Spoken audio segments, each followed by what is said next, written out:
CESUN Universidad de Baja California, México y la agrupación Trejo de la Universidad Nacional de Córdoba, Argentina, presentan Foro de Diálogos hacia el 2024, Construyendo el Futuro de México, conversaciones con figuras destacadas de la política mexicana. Hola, ¿qué tal? Muy buen día a este episodio más de Foro de Diálogo hacia el 2024, Construyendo el Futuro de México. Hoy nos acompaña Pablo Yáñez Plasencia. Doy la bienvenida a la directora de la agrupación Trejo, Romina Rodríguez Torres, y al profesor Alan Ismael Osuna. Bienvenidos a esta nueva sesión. Y les doy una reseña de nuestro invitado. Pablo Yáñez Plasencia es politólogo y servidor público originario de aquí de la ciudad de Tijuana. Es licenciado en Administración Pública y Ciencias Políticas por la Universidad Autónoma de Baja California. Cuenta con estudios de maestría en Políticas Públicas comparadas por la Flaxo, así como un diplomado en Análisis Político por la UNAM y un diplomado en Instituciones Políticas por la UCSD. En el área profesional se ha desempeñado como asesor político en la Cámara de Senadores del Congreso de la Unión, en el Cabildo de Ensenada y en la Presidencia Municipal de Tijuana. Asimismo, ha colaborado con la Comisión Estatal de Servicios Públicos de Mexicali y en la Comisión Estatal del Agua del Gobierno del Estado.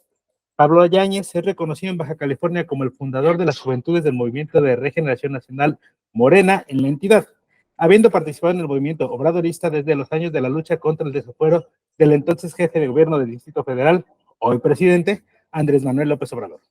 Yáñez Plasencia ha sido electo en 2 periodos distintos como miembro del Congreso Nacional y del Consejo Estatal de Morena, y el pasado lunes 8 de abril del presente año fue registrado ante el Instituto Estatal Electoral de Baja California como candidato a regidor de Tijuana por Morena en la primera posición. Pablo, bienvenido. Gracias por tu participación, gracias por cedernos este espacio en esta agenda tan apretada que tienes, y te cedo el uso de la voz.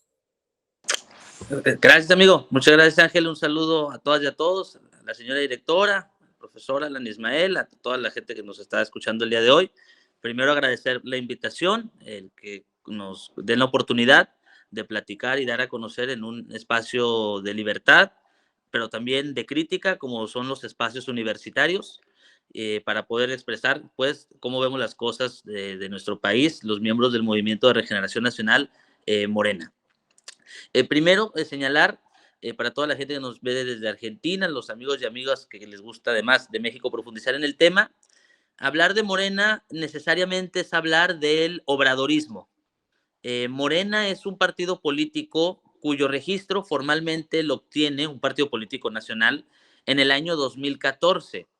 Y ese partido, presidido por Andrés Manuel López Obrador, es el cúmulo de experiencias de un movimiento social que data de años anteriores. Por lo tanto, para explicar qué es Morena, para explicar la visión de Morena, forzosamente necesitamos hablar del movimiento social encabezado por Andrés Manuel López Obrador, que se le ha denominado obradorismo, López Obradorismo. Este movimiento surge cuando López Obrador era jefe de gobierno de la Ciudad de México. Él en ese entonces era miembro del Partido de la Revolución Democrática, el PRD, el partido de izquierda, centroizquierda más importante que tuvo México durante la década de los 90 y la década de los 2000. México tuvo durante esos 20 años, hasta el 2018, un sistema de partidos que los politólogos consideraban un sistema de 2,5. ¿Por qué de 2,5? Porque México no podía ser considerado como un partido bipartidista, un país, perdón, bipartidista como Estados Unidos, pero tampoco multipartidista, ya que solamente 2 partidos políticos desde la Revolución Mexicana hasta el año 2018 habían ocupado la titularidad del Poder Ejecutivo Federal. Me refiero al PRI y al PAN. Sin embargo, desde 1988, la disputa por la presidencia de la República se disputaba entre 2 fuerzas políticas, pero en muchas ocasiones la izquierda era quien disputaba la presidencia de la República. En el 88 fue la primera ocasión en que el PRI, entonces hegemónico, casi partido único, tuvo una seria oposición por parte de Cuauhtémoc Cárdenas Solórzano, el hijo del general Cárdenas, que era expriista, renunció, se unió a los viejos partidos de izquierda, y para Cuauhtémoc Cárdenas y sus seguidores hubo un fraude electoral. Hubo un fraude que impidió que Cárdenas ganara la presidencia, pero esa elección tan competida aceleró el proceso de transición a la democracia en nuestro país, que ya había tenido otros antecedentes importantes, como el movimiento cívico estudiantil de 1968. Sin embargo, a partir de esa fecha, también no solamente inicia la transición a la democracia, sino que también se instaura un modelo económico denominado neoliberal en nuestro país. Reformas que se aplicaron en ese entonces son las más conocidas: la liberalización de la economía, la privatización de parte del sector público. Los amigos de Argentina que ahorita están escuchando al presidente de su país hablar de privatizaciones y de un amplio programa de privatizaciones, digamos que nosotros con mucha menos estridencia por parte del presidente, pero en similar, el presidente de ese entonces, Carlos Salinas, del PRI, el que obtuvo el triunfo en el 88, empezó un proceso de privatizaciones y de apertura de la economía de México. México tenía una economía muy cerrada, no abierta a la economía mundial, y él impulsó ese nuevo modelo económico. Entonces, en paralelo tenemos que desde el 88 al 2018, México tuvo un proceso de transición a la democracia, de liberalización del mundo político, pero también un proceso de adopción de un nuevo modelo económico. Esto de acuerdo también a las tendencias globales. No fue solo algo que pasó en México, pasó en América Latina, pasó en muchos países del mundo, donde países que tenían ciertos modelos económicos los modificaron y adoptaron el modelo que se le ha denominado neoliberal, consenso de Washington o cualquier otra etiqueta, pero que básicamente se expresa por un respaldo a la liberalización de la economía y una disminución del Estado como interventor, pero también como regulador en la economía. Durante ese proceso, el PRI, el Partido Revolucionario Institucional y el Partido Acción Nacional, el PAN, coincidieron en lo fundamental. Esto no lo digo en sentido peyorativo, lo digo porque para reformar la Constitución en México se requiere de amplios consensos, se requiere una mayoría calificada, se requiere que más del 66% de los diputados y de los senadores, en México tenemos 2 cámaras legislativas, coincidan más de las 2/3 partes para poder cambiar la Constitución, pero además también se requiere la mitad más 1 de las cámaras locales, las cámaras, los congresos de los estados. También ellos tienen que cambiar la Constitución. Es decir, la Constitución en México, para ser reformada, requiere de amplios consensos sociales, de amplias mayorías. Por eso el PRI no podía, desde el 88, reformar la Constitución por sí solo. Necesitaba la participación de otro partido político. ¿Cuál fue el otro partido político con el que el PRI contó para reformar la Constitución? Un partido formalmente opositor, el Partido Acción Nacional, pero que coincidía en el programa económico neoliberal con el Partido Revolucionario Institucional. Las diferencias entre el PAN y el PRI eran esencialmente políticas, pero en lo económico hubo bastantes coincidencias. Incluso Ernesto Rufo Appel, el primer gobernador que tuvo el PAN en toda la historia de México, que fue también el primer gobernador de oposición en Baja California, llegó a decir que Carlos Salinas de Gortari le estaba robando el programa económico al PAN.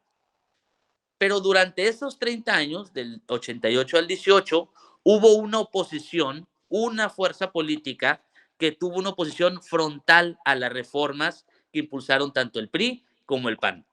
Esa fuerza política fue el naciente PRD, el Partido de la Revolución Democrática, que fue la fusión de la mayoría de los partidos políticos de la izquierda marxista tradicional, junto con los expriistas que en el 88 con Cárdenas renunciaron al PRI, el ala nacionalista, conformaron este partido y que se opuso tanto a las reformas, a las privatizaciones, como a las reformas de pensiones, como la reforma al campo.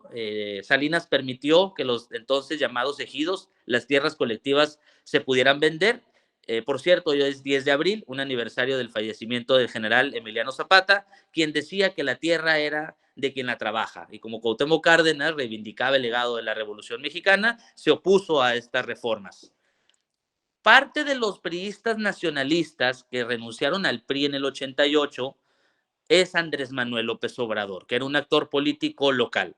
Sin embargo, debido a su liderazgo político, muy rápido ascendió en las filas del PRD, fue su candidato a gobernador en el 88, en el 94, ambas elecciones muy controvertidas, como eran la mayoría de las elecciones en ese entonces.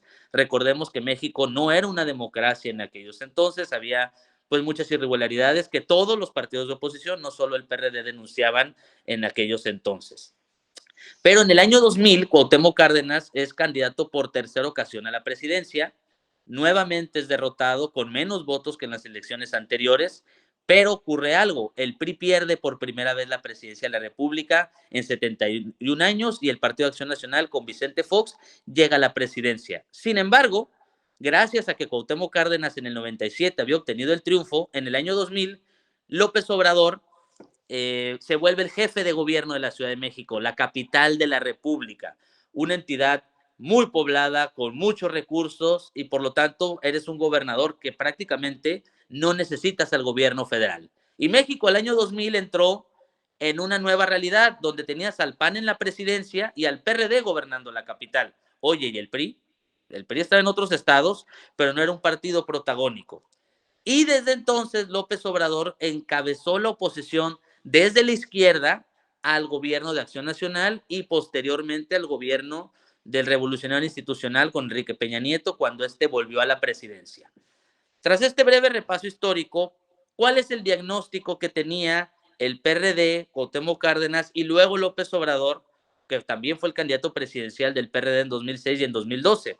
Bueno, el diagnóstico del PRD era que México, que la transición a la democracia era una farsa, que como el PRI no aceptó la derrota en el 88, fue soltando parcelas de poder. Por ejemplo, dejó que el Instituto Federal organizara las elecciones, un organismo ciudadano, se permitió la creación de la Comisión Nacional de Derechos Humanos y de distintos organismos constitucionales autónomos, pero los mecanismos de manipulación de las elecciones, el uso del recurso público para intervenir en las elecciones, vaya, hasta Giovanni Sartori en Partidos y Sistemas de Partidos tiene una parte donde dice, todos sabemos la manipulación que se hace en las elecciones en México, lo pueden checar, y es un libro de finales de los 70, y ya era conocido a nivel mundial.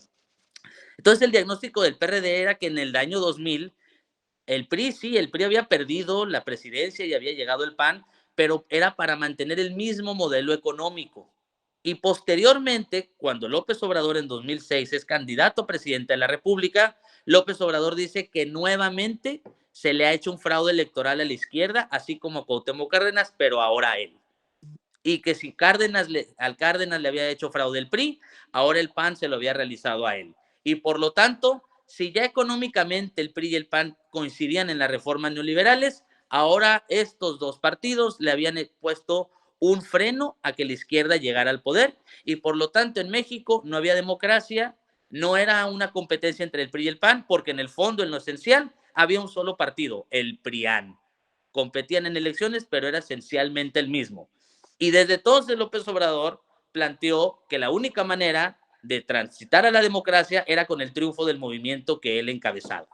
En 2012, nuevamente, López Obrador busca la presidencia, llega el PRI, triunfa con Enrique Peña Nieto, pero tras la elección, que nuevamente López Obrador señaló como ilegítima, en este caso no por un fraude electoral, sino por la compra de los votos, como él lo denominó.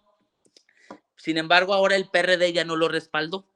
La dirigencia del Partido de la Revolución Democrática, encabezada por un grupo adverso a él, conocido como los Chuchos, un grupo dentro del PRD que se autoproclamaba como una izquierda socialdemócrata, moderna, menos ríspida, más dialogante, decide no acompañar a López Obrador en las protestas y sus grupos, su fuerza legislativa, sus diputados, sus senadores, deciden acompañar un paquete de reformas que impulsó el presidente de México, Enrique Peña Nieto, llamado el Pacto por México. Esas reformas podemos considerarlas ya tras 10 años de distancia como el segundo paquete, la segunda generación de reformas encaminadas a profundizar el modelo neoliberal en este país. Y cuando López Obrador, el dirigente del entonces, el líder de facto del PRD, ya no cuenta con ese partido, él decide crear un nuevo partido político, una nueva fuerza política para mantener a su movimiento como un movimiento opositor frontal, tanto al modelo de democracia que se estaba implantando en México, una democracia representativa, donde dos partidos políticos principalmente se ponían de acuerdo, y un modelo económico neoliberal. López Obrador Funda ese partido en 2014 cuando obtiene el registro, el Movimiento de Regeneración Nacional, aunque como asociación civil ya existía desde 2011, y en algo que nunca había ocurrido en la historia de México, a los 4 años de ser creado ese partido, obtiene la presidencia de la República, obtiene la mayoría de la Cámara de Diputados, de la Cámara de Senadores, y obtiene 30 millones de votos. López Obrador es el presidente más votado en la historia de México. El presidente que había tenido más votos antes que él, Enrique Peña Nieto, había obtenido 18 millones, Cedillo en el 94, 16, pero 30 es casi duplicar la cantidad de los votos del que antes había tenido el récord de presidente más votado, que era Enrique Peña Nieto.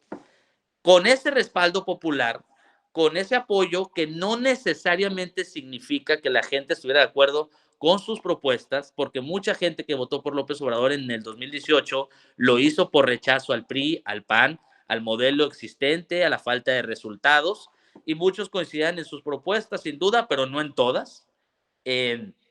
Con ese respaldo, López Obrador decide impulsar ahora él un paquete de reformas, tanto legales como en los hechos, muy ambicioso, porque era echar para atrás un modelo económico que durante 30 años se construyó, el neoliberalismo, sustituirlo por otro modelo económico que él ha denominado economía moral, pero en términos más familiares, pues es regresar a los mecanismos del keynesianismo, a la intervención del Estado en la economía, y también ha impulsado un nuevo modelo de democracia que López Obrador a le gusta llamarle democracia participativa.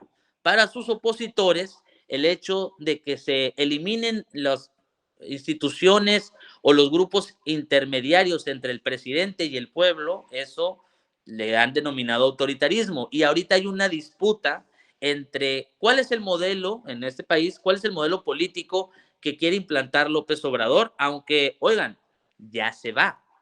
López Obrador ya se va en unos cuantos meses de la presidencia. Los 6 años que estuvo en la presidencia no le alcanzaron para alcanzar todas sus reformas. En la última elección intermedia, el movimiento de López Obrador, Morena y sus aliados no obtuvieron la mayoría necesaria para cambiar la Constitución, y por lo tanto López Obrador siente que, aunque él ha dicho que los cambios que impulsó estos 6 años han vuelto irreversible la transformación, también reconoce que faltan muchas cosas por reformar, que faltan muchas cosas por cambiar. En resumen, Morena es es el partido que expresa a este movimiento social, el obradorismo, un movimiento social caracterizado por su postura frontal en contra del modelo económico neoliberal, que busca implantar un nuevo modelo económico y que también busca instaurar un nuevo régimen político en nuestro país, que rechaza el modelo económico aplicado por el PRI y el PAN, el denominado neoliberalismo, durante los últimos 30 años. ¿Cuáles son las características del modelo? ¿Cuáles son las diferencias esenciales? ¿Cuáles son los pros y los contras? Con gusto los podemos platicar en mi próxima intervención. Con esto quisiera concluir la ya larga presentación.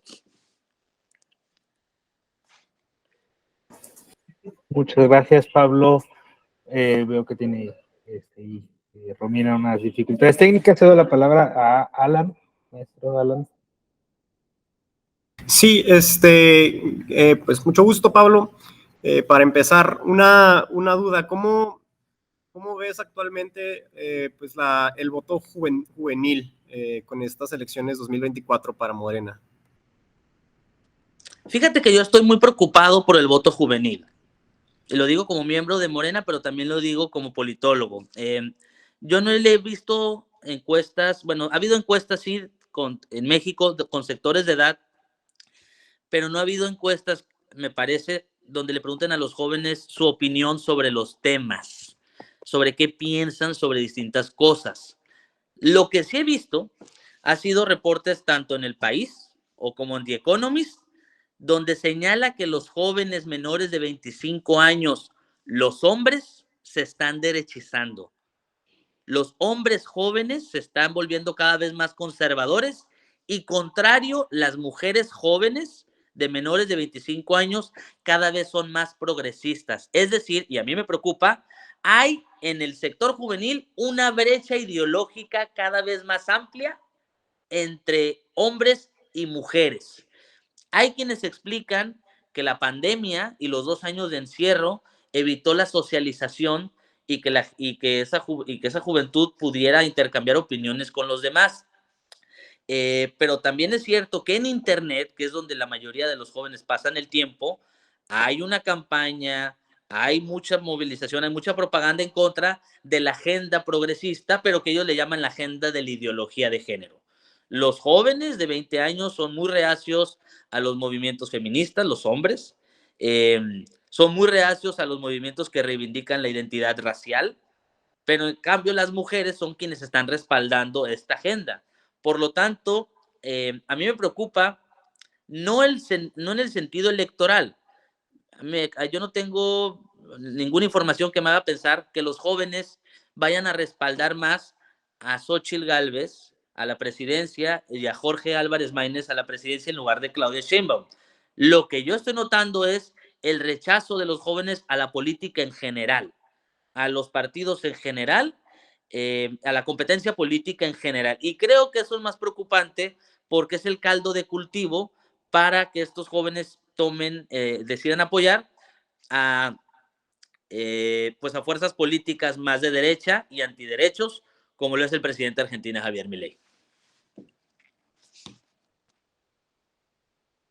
Claro, muchas gracias. Sí, justo lo preguntaba en razón de que, bueno, la exposición del obradorismo es una cuestión plenamente histórica, ¿no?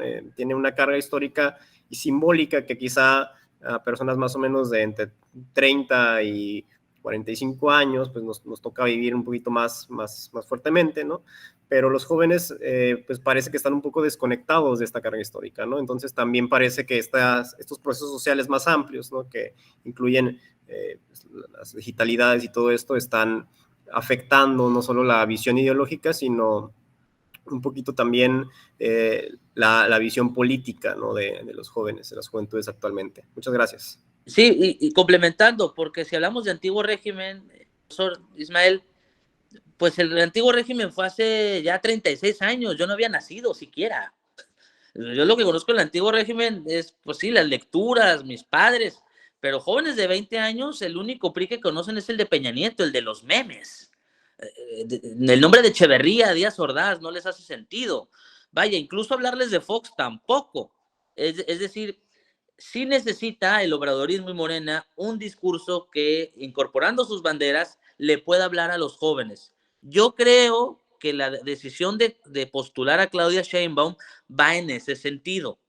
Claudia es la primera, si gana las elecciones, será la primera presidenta de México. En México vamos a tener presidenta antes que otras democracias consolidadas como Estados Unidos, Francia, España, pero además una mujer cuyo perfil profesional, su perfil de vida, la acerca a los temas que son de mayor importancia para los jóvenes, como cuál, pues el tema del medio ambiente. A las personas más jóvenes les interesa la protección de la vida, de la naturaleza, de nuestro planeta, de la promoción de desarrollo sustentable, y Claudia Sheinbaum, como académica, como ingeniera, como experta en ingeniería en energías renovables, es el tema que ha abordado. Entonces a mí me parece que Claudia, por ser mujer, por su perfil, sí permite ella acercarse a los jóvenes sin tener la necesidad de explicar el desarrollo histórico y de lo, en términos de peso histórico, lo enorme que significó la llegada de Andrés Manuel López Obrador a la presidencia como el primer presidente postulado por la izquierda electo democráticamente. Eso es algo, en términos históricos, muy profundo, pero no significa, como bien señalas, que eso le apasione o le llame la atención, pues a personas jóvenes que no han vivido ni conocido ese proceso histórico. Pero creo que la postulación de Claudia Sheinbaum, desde un punto de vista estratégico, busca responder a esa divergencia generacional que atinadamente señalas. Buenas tardes, Pablo. Un gusto conocerlo desde aquí de Argentina. Un poquito para comenzar algunas preguntas. ¿Cuál sería la agenda programada a corto plazo de Morena, ¿sí?, ante los cambios que se están dando en toda la región, como por ejemplo Argentina, como por ejemplo Uruguay, que ya viene con un gobierno de hace unos años? Entonces, la idea es también ver cuál es la perspectiva, ¿no? Porque México al integrar la región, es uno de los países más importantes que tiene un protagonismo por estar cerca de Estados Unidos, ¿no? Entonces, saber cuál es esa agenda a corto plazo. Bueno, en el plano internacional hay una cuestión, hay una tensión siempre que tiene México, que México es al mismo tiempo de un país latinoamericano, un país norteamericano.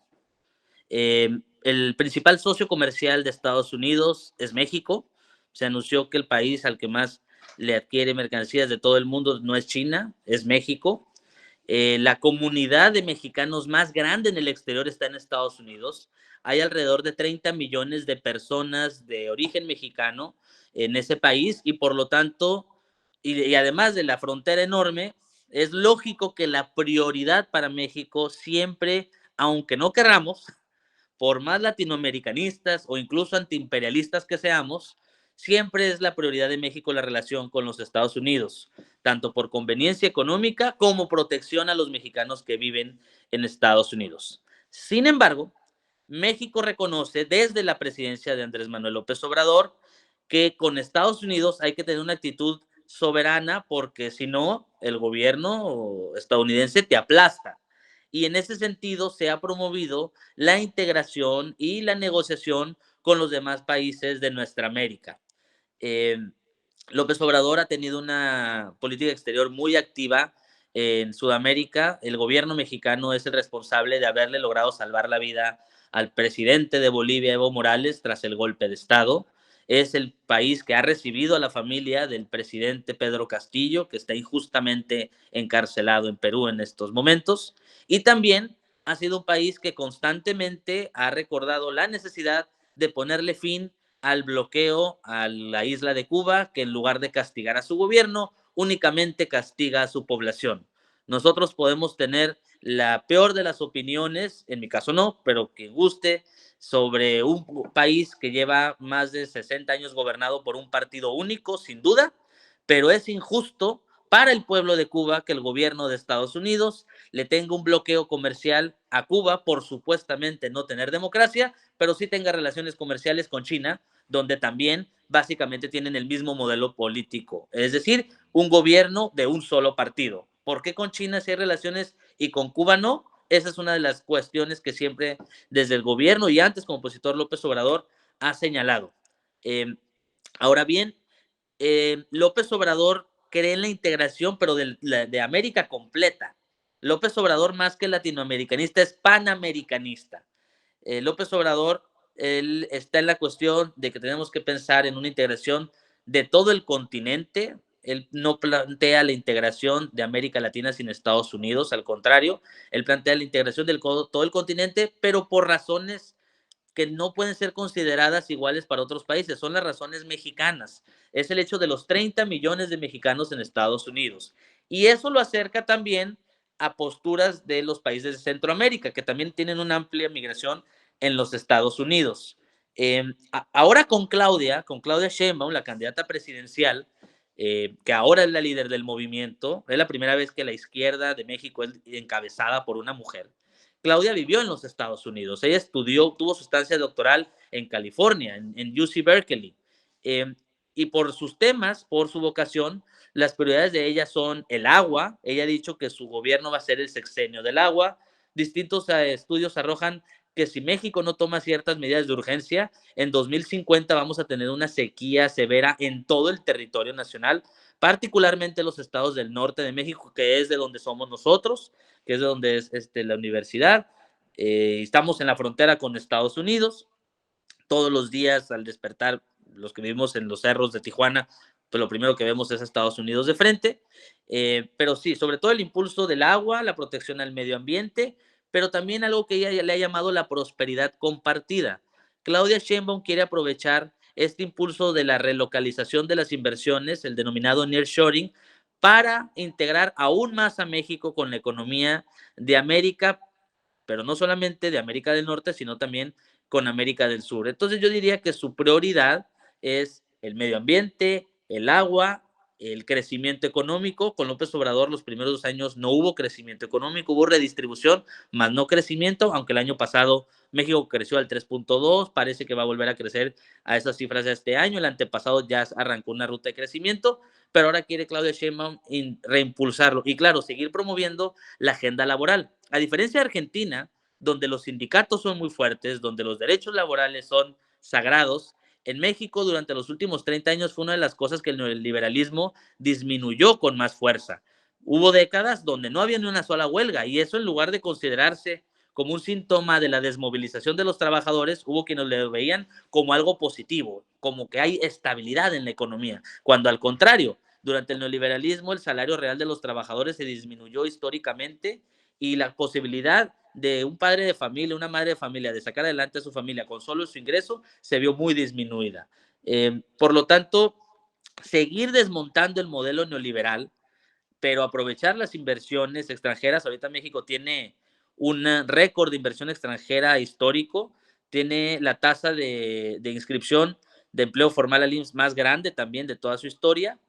Esas van a ser las prioridades de Claudia. Ella quiere, sí, el cambio, como se ha denominado, la continuidad, pero una continuidad con cambio. Yo creo que donde se van a notar más los cambios no es en la visión general, porque Claudia Sheinbaum, pues es compañera del movimiento de López Obrador, fundaron el movimiento juntos. Donde va a haber cambios es en los énfasis. Por ejemplo, López Obrador, pues probablemente por la generación a la que pertenece, su historia de vida, los temas de las mujeres no son los temas de los que él más habla, no son los temas que él pone más en la agenda pública. Yo creo que este gobierno, y lo podemos discutir, ha hecho bastantes avances en promover los derechos de las mujeres. Por ejemplo, Morena, en los estados que gobierna, sí ha despenalizado el aborto. En los estados donde gobierna Morena, sí las mujeres pueden ejercer ese derecho. Y siempre vota en contra del PAN, por cierto, siempre el PAN vota, aunque ahorita el PAN se disfrace de defensor de la agenda de las mujeres. Pero Andrés Manuel no habla de eso, no es el énfasis de su discurso. Con Claudia sí. Con Claudia Sheinbaum va a haber unos temas distintos que no han sido colocados en la agenda e insisto, principalmente medio ambiente, agua, energía, el crecimiento económico y los derechos de las mujeres. Estimado, entonces eso, un poco usted me está entrando a la propuesta de la cuarta transformación de la cual habla la candidata, ¿sí? Podría ampliarlo un poquito más, ya que también tiene que ver con la continuidad del actual presidente López Obrador. Sí, con gusto. El estilo de Claudia Sheinbaum de liderazgo político es muy distinto al de Andrés Manuel. A Claudia Sheinbaum pudiéramos incluso considerarla una tecnócrata. Claudia Sheinbaum es una académica, investigadora, universitaria de prestigio de la Universidad Nacional Autónoma de México. Su madre, la doctora Ani Pardo, también es Premio Nacional de Ciencias y ella es de la élite universitaria de la Ciudad de México, de la UNAM, y reconocidísima. López Obrador, por el contrario, nació en un pantano, nació en el estado más tropical de México, Tabasco. Es el primer presidente en 70 años de México, originario del sureste. También es el presidente de mayor edad electo por vez primera en la historia de México. Y también, a diferencia de otros países como España, donde a la tercera elección ganó Felipe González o Salvador Allende, en Chile, que a la cuarta candidatura ganó, o en Brasil, donde Lula da Silva ganó la presidencia en su cuarta candidatura, en México nunca había pasado que un candidato derrotado en una ocasión eventualmente ganara la presidencia de la República en 200 años de vida republicana. López Obrador a la tercera vez gana la presidencia y lo hace ya con un perfil de luchador social y de dirigente político muy marcado. En cambio, Claudia, y con un carisma inmenso, en cambio, Claudia Sheinbaum, ella viene, sí, de la universidad, de la izquierda universitaria. Ella nunca estuvo en el PRI, ella nunca estuvo en el PAN. La primera vez que ella entra al gobierno, al servicio público, es en el gobierno de Andrés Manuel López Obrador. Nunca antes en la Ciudad de México en el año 2000 y nunca había participado en algún otro partido político, como López Obrador, que de joven, como muchos, participó en el PRI, en el Partido Revolucionario Institucional, aunque es de eso hace ya 40 años. En ese sentido, la visión de Claudia sí es una visión más progresista sobre las distintas agendas. Para ella, incorpora temas del siglo XXI como es la creación del Sistema Nacional de Cuidados, cuidar a las personas que nos cuidan, temas que no han sido tan abordados en este sexenio. Y también el establecimiento del Sistema Único de Salud. Muchas de las críticas más pesadas que se hacen al gobierno de Andrés Manuel López Obrador es su falta de atención para algunos del tema de la salud, porque México no tiene un sistema nacional de salud. México tiene tiene muy fraccionalizado la prestación del servicio de salud. Hay hospitales estatales, hay hospitales federales, hay secretarías de salud a nivel nacional, hay secretarías de salud a nivel estatal. En Tijuana hay una dirección municipal de salud, pero al mismo tiempo, dentro del mismo nivel de gobierno, por ejemplo, el federal, el nacional, hay un ISSSTE, hay un IMSS y distintas instituciones de salud. Por lo tanto, no podemos decir que hay un sistema porque no están armonizadas ni colaboran en conjunto. Lo que se pretende en el nuevo sexenio es el establecimiento de un sistema único de salud, que la Secretaría de Salud del gobierno federal tenga labores prácticamente regulatorios y que la institución del Instituto Mexicano del Seguro Social, el IMSS Bienestar, hoy llamado, absorba las demás instituciones de salud y se establezca un sistema único de salud. Por lo tanto, Claudia tiene la intención de atender muchos pendientes y otro, el tema educativo. Claudia Sheinbaum es académica. Para ella el tema educativo no es solamente como lo ve Andrés Manuel, que lo ve como un asunto de becas y de infraestructura.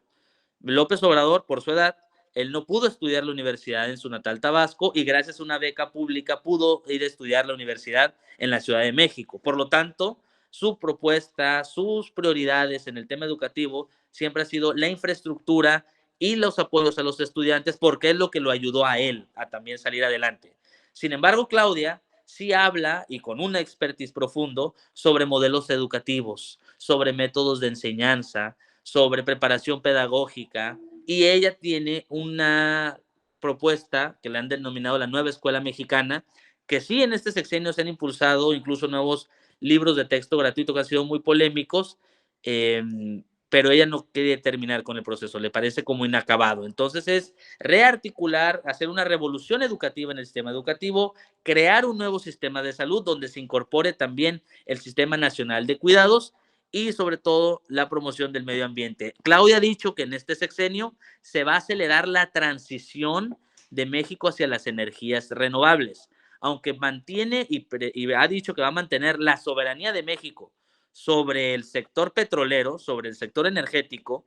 Ella argumenta que esa soberanía es lo que va a permitir la aceleración de la transición, porque si se quedara al arbitrio de los privados, pues los privados van a querer seguir sacando petróleo, porque es el negocio ahorita. Evidentemente en 10, en 20 años no va a serlo tanto, pero hoy en 2024, vender petróleo sigue siendo negocio. López Obrador planteó el dejar de vender petróleo y que lo que se vendiera fueran gasolina, la refinación.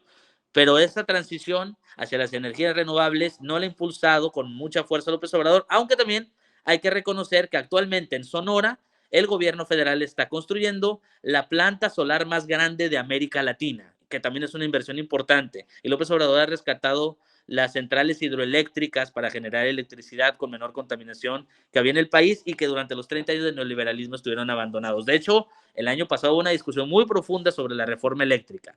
Entonces, Claudia, sus prioridades y lo que ha señalado es también de lo que hemos platicado, educación, salud, el Sistema Nacional de Cuidados, pues una aceleración al tema de las energías renovables, porque además ella es experta en ese tema, es lo que ella estudió. Recordemos que Claudia Sheinbaum, ella forma parte del panel intergubernamental contra el cambio climático de la ONU, que a principios de este siglo, a principios de los 2000, ese panel intergubernamental contra el cambio climático de la ONU recibió el Premio Nobel de la Paz. Y Claudia Sheinbaum es parte de ese panel intergubernamental. Por lo tanto, la lucha contra el cambio climático sin duda va a ser de las prioridades si el pueblo así lo decide, de la presidenta Claudia Sheinbaum. Licenciado, me voy despidiendo, un gusto haberlo conocido. Una última pregunta para cerrar.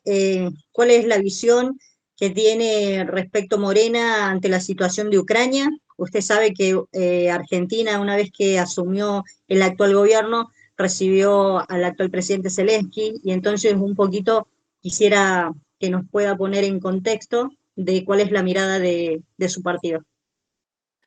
Sí, Morena respalda la política exterior del presidente de México basado en la no intervención y la autodeterminación de los pueblos. Rechazamos la guerra nunca es la solución.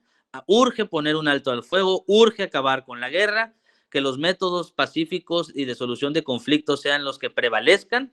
Sin embargo, México no se ha sumado a las sanciones a Rusia porque consideramos que las sanciones económicas no afectan a los gobiernos, afectan a los países, pero un rechazo total a la guerra y un llamado urgente a la paz y a la intermediación, porque también hay otras fuerzas extranjeras, otros países que en lugar de promover que el conflicto finalice, parece que lo están promoviendo para que continúe y el fuego se recrudezca, y eso no nos va a llevar a buen puerto a ningún país del mundo, por más lejos que esté Ucrania de nuestro continente. Muchas gracias. Ángel, te cedo la palabra. Gracias, Romina. Alan, ¿algún comentario final? ¿No?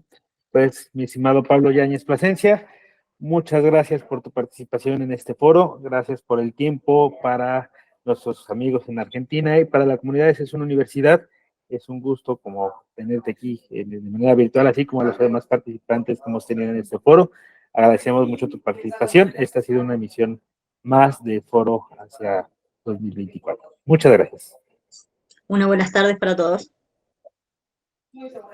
Los comentarios vertidos en Foro de Diálogos hacia el 2024 son responsabilidad de quien los realiza y no representan necesariamente la filosofía de SES Universidad.